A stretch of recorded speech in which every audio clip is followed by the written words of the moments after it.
नमस्कार, मैं हूं आपके साथ गौरव राजेंद्र। बुलेटिन की शुरुआत करते हैं। चंडीगढ़ स्थित हरियाणा राजभवन में कुरुक्षेत्र डेवलपमेंट बोर्ड की बैठक आयोजित हुई, जिसकी अध्यक्षता राज्यपाल बंडारू दत्तात्रेय ने की है। बैठक में सीएम नायब सिंह सैनी, कैबिनेट मंत्री विपुल गोयल, कुरुक्षेत्र के सांसद नवीन जिंदल और विधायक समेत अधिकारी मौजूद रहे। बैठक में फैसला लिया गया कि कुरुक्षेत्र के सन्निहित सरोवर के पानी की स्वच्छता का ध्यान गोल्डन टेम्पल अमृतसर की तर्ज पर किया जाएगा। केडीबी का एक शिष्टमंडल जल्द ही गोल्डन टेम्पल में लगी प्लांट का दौरा करेगा।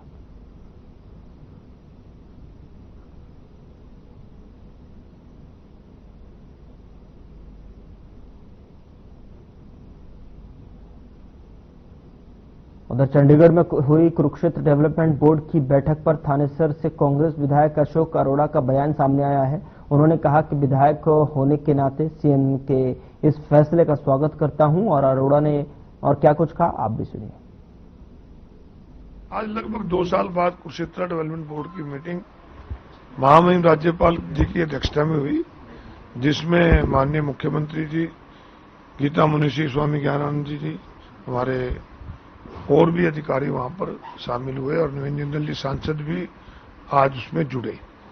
काफी महत्वपूर्ण मीटिंग हुई और जहां तक मैं मानता हूं कि महामहिम राज्यपाल जी ने कुरुक्षेत्र के बारे में जो आध्यात्मिक नगरी है उसको और कैसे हम आगे बढ़ा सकते हैं, कैसे हम कुरुक्षेत्र को स्वच्छ रख सकते हैं, कैसे अपने तीर्थों को उद्धार कर सकते हैं, उसके बारे में विस्तार से चर्चा हुई। और मुख्यमंत्री जी ने भी उसके बारे में अधिकारियों को सख्त निर्देश दिए हैं कि कुरुक्षेत्र क्योंकि धर्मनगरी भगवान कृष्ण की कर्म भूमि है, उसको बड़ा अच्छा तरीके से बनाया जाए। और बहुत कई अच्छे फैसले हुए, जिस प्रकार से हमारा पवित्र स्नेह सरोवर है।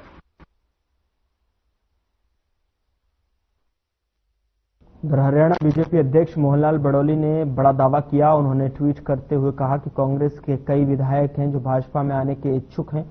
मैं पहले भी कह चुका हूं कि जो लोग पार्टी में आना चाहते हैं वे बेशक आएं, मगर 2 साल तक लाभ के पद की इच्छा न रखें। पहले पार्टी के लिए काम करें, फिर पार्टी दिखेगी।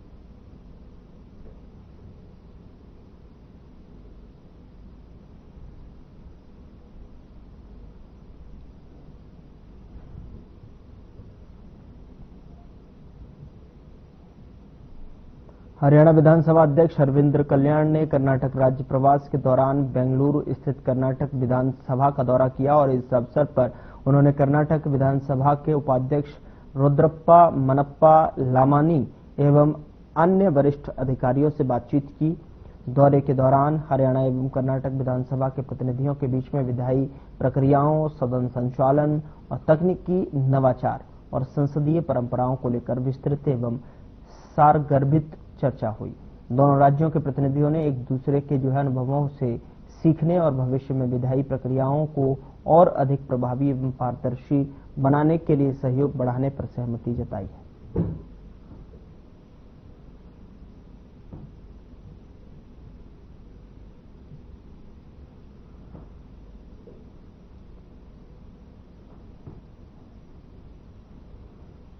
हरियाणा के ऊर्जा मंत्री अनिल विज का बयान सामने आया है। उन्होंने कहा कि राज्य में बिजली का बिल भरने के लिए बिजली कार्यालयों में आने वाले उपभोक्ताओं को आराम से बैठने के लिए मूलभूत सुविधा मिलेगी और इस बारे में जो संबंधित अधिकारियों को दिशा निर्देश दे दिए गए हैं। विज ने और क्या कुछ कहा, आप भी सुनिए।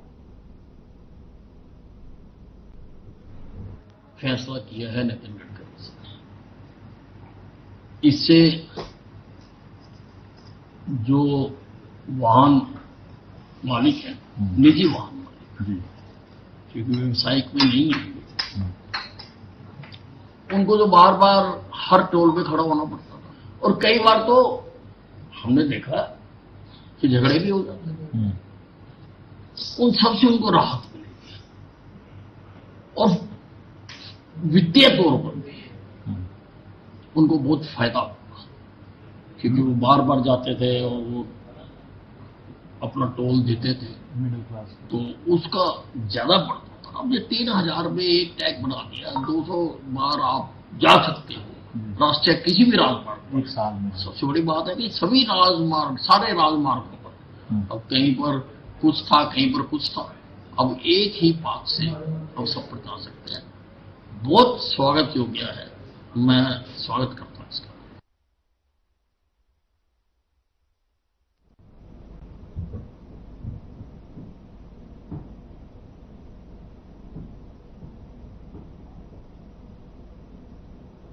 उधर हरियाणा के ऊर्जा मंत्री अनिल विज एक बार फिर अपने अनोखे अंदाज में दिखे हैं। चाय की चुस्कियों के दौरान उन्होंने पुराने फिल्मी गीत कोई नहीं है मेरा को अपने दोस्तों के बीच में गुनगुनाया। यह गीत 1973 की फिल्म समझौता का है, जिसे मोहम्मद रफी ने गाया था।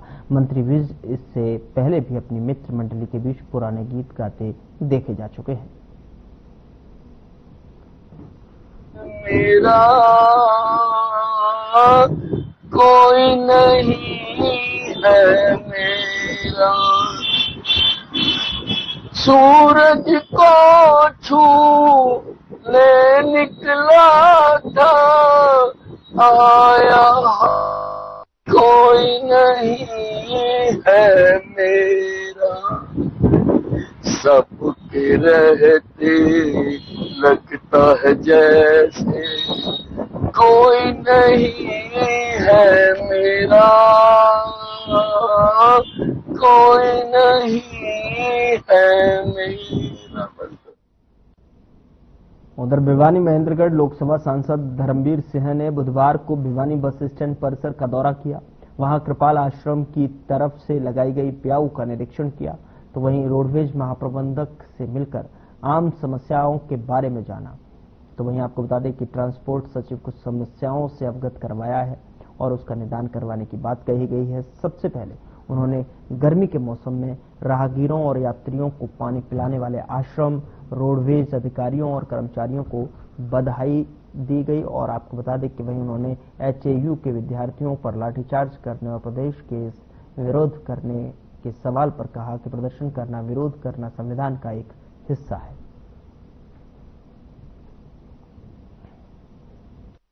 पिछले 1 महीने से ये सभी साथी मिलके इसकी अध्यक्षता में ये पानी पिलाते हैं गर्मी गर्मी।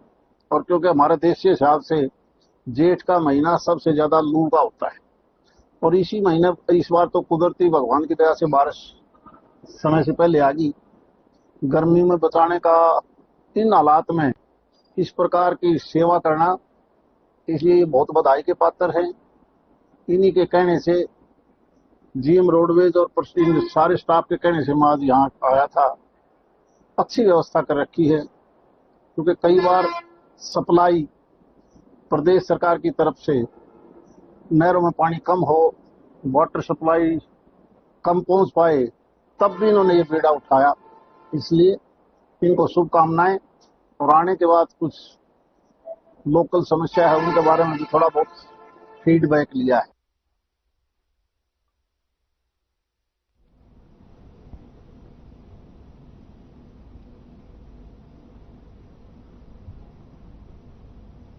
उधर बीजेपी राज्यसभा सांसद किरण चौधरी तोशाम क्षेत्र के गांव के दौरे पर रही हैं, जहां उन्होंने बीजेपी के 11 सालों के शासनकाल की उपलब्धियों का ब्यौरा लोगों के सामने रखा। ग्रामीणों को संबोधित करते हुए उन्होंने कहा कि पीएम मोदी के 11 सालों के शासनकाल में राष्ट्र ने चहुमुखी विकास किया है और आज पूरा विश्व भारत का नाम गौरव के साथ लेता है।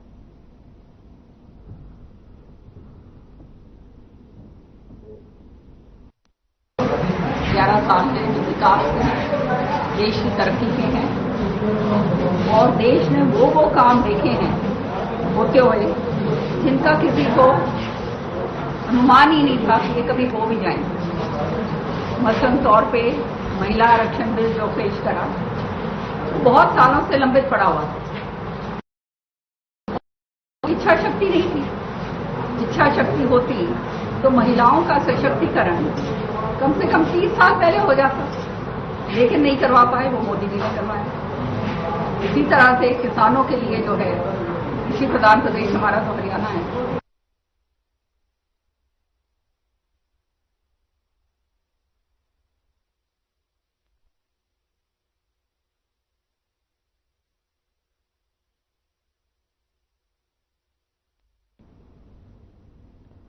केंद्र में मोदी सरकार के 11 साल पूरे होने के जो है दौरान किरण चौधरी ने जनता के बीच में जनता को जो उपलब्धियां हैं सरकार की वो यहाँ पर रखी, सबको गिनाई। और करण चौधरी ने जनता को जो उपलब्धियां है 11 साल के भीतर जो है दौरान सरकार की उन्हें रखा और देश का जिस तरीके से चहुमुखी जो विकास हुआ है उस विकास के आयाम को गिनाया।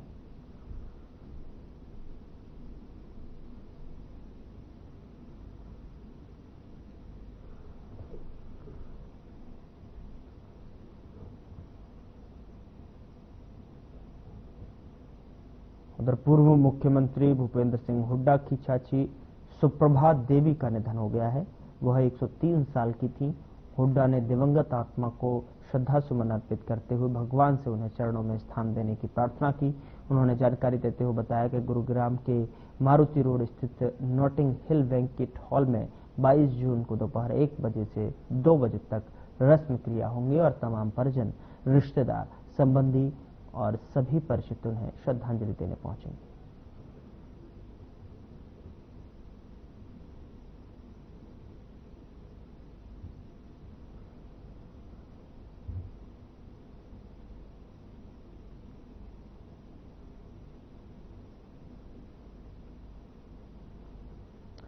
तो भूपेंद्र सिंह हुड्डा ने जो है दिवंगत आत्मा को श्रद्धासुमन अर्पित किए हैं, प्रार्थना की 22 जून को और जानकारी भी दी कि 22 जून को रस्म अदा की जाएगी। और भूपेंद्र सिंह हुड्डा की जो प्रार्थना है वो यहाँ पर की है और वहाँ पहुँचे, श्रद्धासुमन अर्पित किए और श्रद्धांजलि दी, नमन किया। पूर्व सीएम हुड्डा की चाची का निधन की जो खबर है वो आज आई और ऐसे में वहाँ पूर्व सीएम हुड्डा अपनी चाची के इस निधन की खबर सुनकर पहुँचे और उनके लिए प्रार्थना की।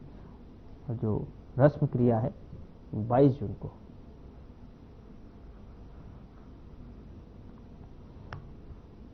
यहाँ पर 22 जून को गुड़गांव में ये रस्म क्रिया अदा की जाएगी, जहाँ पर रिश्तेदार और सभी लोग जो है वहाँ श्रद्धांजलि देने के लिए एकत्रित होंगे।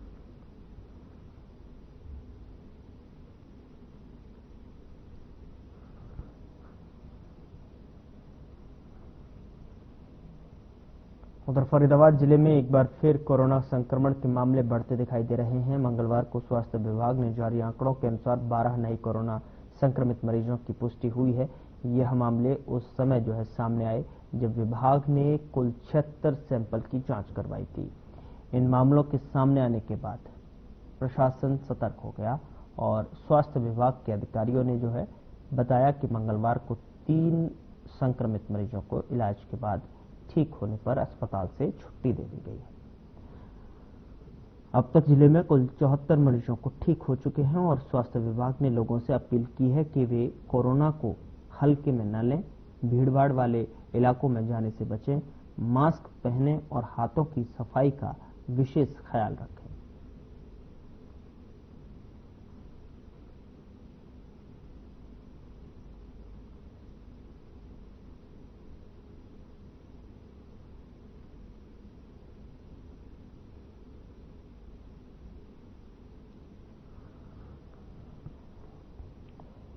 फरीदाबाद के बीपीटीपी थाना क्षेत्र के अंतर्गत सेक्टर 81 के जंगल में एक अज्ञात व्यक्ति की लाश पेड़ से लटकी मिली।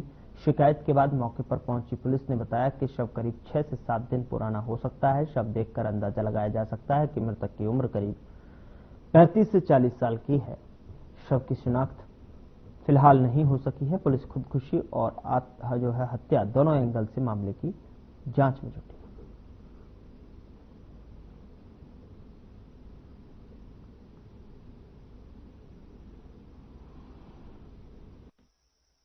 यहाँ बिजली सबसे कर्मचारी थे, वो कुछ अपना कचरा फेंकने के लिए आए थे इस जंगल के अंदर ना, तो जैसे वो फेंकने लगे तो उनकी नजर पड़ गई। पेड़ से लटका हुआ। हाँ, अंदाजन कितनी पुराना लग रहा होगा? 7-8 दिन, 6-7 दिन। हाँ, 6-7 दिन तो कम से कम। कोई ऐसा नहीं, कोई जानवर नोच का? ना, कुछ भी नहीं है। देख लो आप, एकदम सही है। शरीर पे कोई चोट निशान नहीं? कुछ नहीं है। सिर्फ पेड़ से लटका हुआ मिला? हाँ, पेड़ से लटका।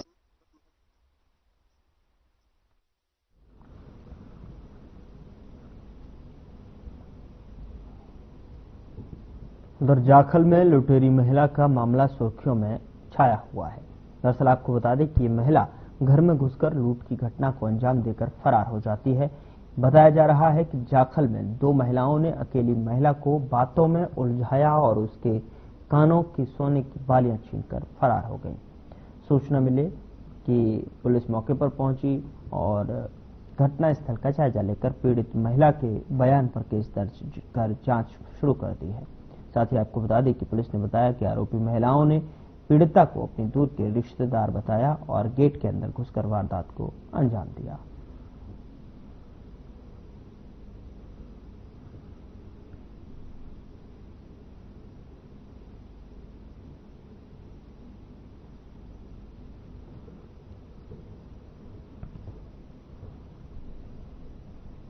उधर जाखल में लुटेरी महिलाएं घूम रही हैं। ये शातिर महिलाएं घर में घुसकर लूट की घटना को अंजाम देकर फरार हो जाती हैं। ऐसा मामला जाखल के सामने आया है, जहां पर घर में घुसकर 2 महिलाओं ने अकेली महिला को बातों में उलझाकर उसके कानों की सोने की बालियां छीनकर फरार हो गईं। घटना की सूचना मिलने पर पुलिस पहुंची, घटनास्थल का जायजा लिया और पीड़ित महिला के बयानों पर केस दर्ज जांच शुरू कर दी।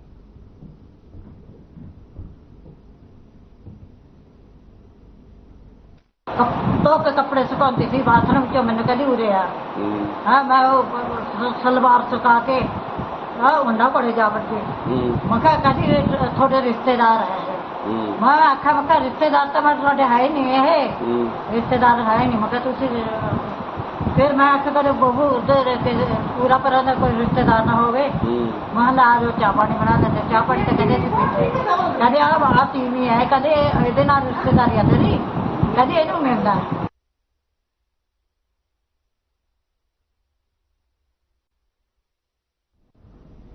खबर सिरसा से है, जहां पर जिला पुलिस की तरफ से चलाए जा रहे नशा मुक्त विशेष अभियान के तहत में कार्रवाई करते हुए जिला की सीआईए पुलिस ने एक सतवीर सिंह नाम के युवक को गिरफ्तार किया है, जिसके पास से 14 ग्राम से ज्यादा हेरोइन बरामद की गई है।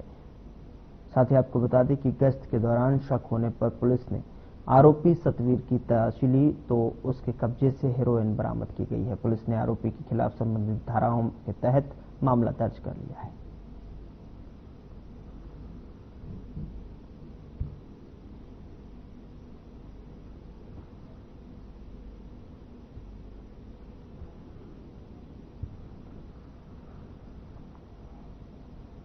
उधर चरखी दादरी जिले के गांव बदवाना के जोहड़ में पानी न होने के कारण पशुपालकों को बहुत परेशानी का सामना करना पड़ रहा है।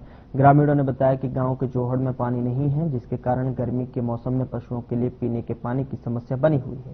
साथ ही बताया कि कई बार जनप्रतिनिधियों और प्रशासन को अवगत करवाया गया, लेकिन कोई सुनवाई नहीं कर रहा।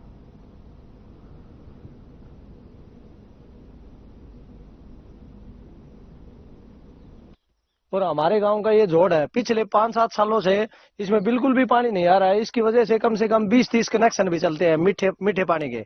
बोरिंग हुई है, मीठे पानी की भी देखी जाए, लेकिन पशुओं का क्या होता है आपको भी पता है। और जो नेता है सभी के पास, हमारे मोहल्ले के गांव के आदमी कम से कम 20 बार जा चुके हैं। पानी की समस्या है। यहाँ पहले जो पालडी से एक नाला था इससे कनेक्टेड, वो नाला जो है बंद कर दिया। उस नाले से जो है गर्मियों के अंदर पानी आ जाता था इसमें, लेकिन अब पिछले 5 वर्ष से इसके अंदर पानी नहीं है। और ये एक बड़ा जोड़ है, इसमें जो है लगभग ना गर्मी में ना सर्दी में कब भी किसी टाइम को नहीं मगो जी। सबसे ज्यादा प्रशासन तो सब के कर ली मांग के कि पाइपलाइन की दबाव की कर ली, सारा सब कुछ भी नहीं हो रही जी। 4-5 साल होगा करता है, खाली पड़ी हो जोड़ जी 5-6 साल तक जी।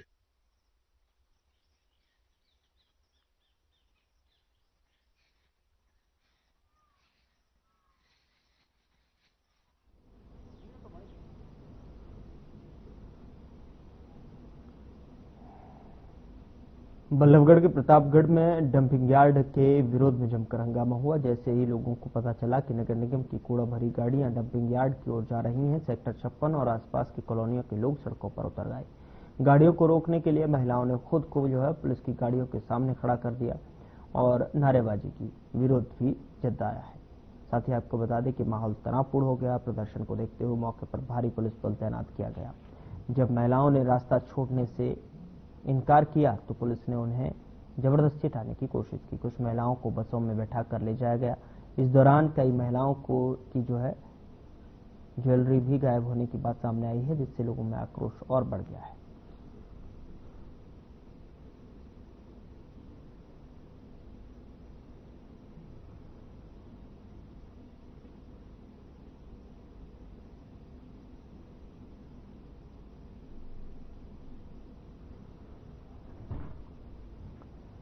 उधर महेंद्रगढ़ में फैमिली आईडी में गलतियां बनी, बीपीएल परिवारों के लिए मुसीबत। परिवार के पहचान पत्र में इनोवा गाड़ी दर्ज होने से जो है कारण गरीब परिवार का राशन बंद हो गया।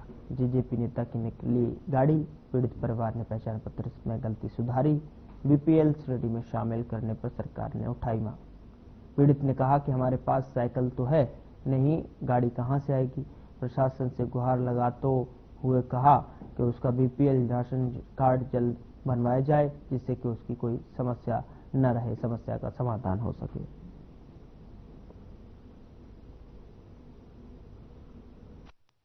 देखो भारद्वाज जी, कल मेरे पास एक महिला राजेश देवी गांव सिसोठ निवासी आई। बोले जी मैं तो गरीब परिवार संबंध रखती हूँ, मेरा बीपीएल कार्ड था, परंतु ये गाड़ी HR 34L9042 नाम की गाड़ी मेरे नाम दर्शा रही है, जो गाड़ी आपकी है। निश्चित तौर पे गाड़ी मेरी है। इस हरियाणा सरकार के फेलियर समझो इसको। उस गरीब महिला को हर वर्ष महीने जो राशन मिलता था उसका राशन बंद हो गया, बीपीएल कार्ड कट गया उसका। कितनी त्रुटियां, भारी भरकम त्रुटियां हैं। मेरी सरकार से प्रार्थना है उस महिला के साथ न्याय किया जाए। की बार हमको राशन नहीं मिला। जब मैं डिपो के पास गई तो वो बोला कि आपका राशन कार्ड कट गया। मैंने बोली जी कैसे कटा? बोले आप CSC सेंटर पे जाओ और वहाँ पे पता करो। तो मैं CSC सेंटर पे गई, वहाँ उसने बोला कि आपका राशन कार्ड इसलिए कटा है कि आपके नाम गाड़ी बोल रही है। गाड़ी बोल रहे तो मुझे गाड़ी कौन सी? बोली गाड़ी का नंबर बताया 90 बताया। तो मैं बोली कि भाई हमें तो, और अभी मुझे पता चला कि मेरे पड़ोसी है, इनका राशन कार्ड काट दिया गया। इनकी बड़ी दिक्कत आई है, इनका राशन बंद कर दिया गया। ये कोर्ट और सरल के अंदर पर 1 हफ्ता से चक्कर लगा रहे हैं। तो भाई ये गरीब आदमी मजदूरी का काम करता है, ये 1 हफ्ता लगातार इनकी मजदूरी भी थक गई। अब गरीब आदमी को अगर मजदूरी नहीं मिलेगी तो खाएगा क्या? जब इन्होंने पता किया तो इनके राशन कार्ड पर कोई गाड़ी शो कर रही है। जब गाड़ी का पता किया तो वो पता चला राजकुमार खातोद की है। कौन राजकुमार खातोद? राजकुमार खातोद को जेजेपी का कोई नेता है।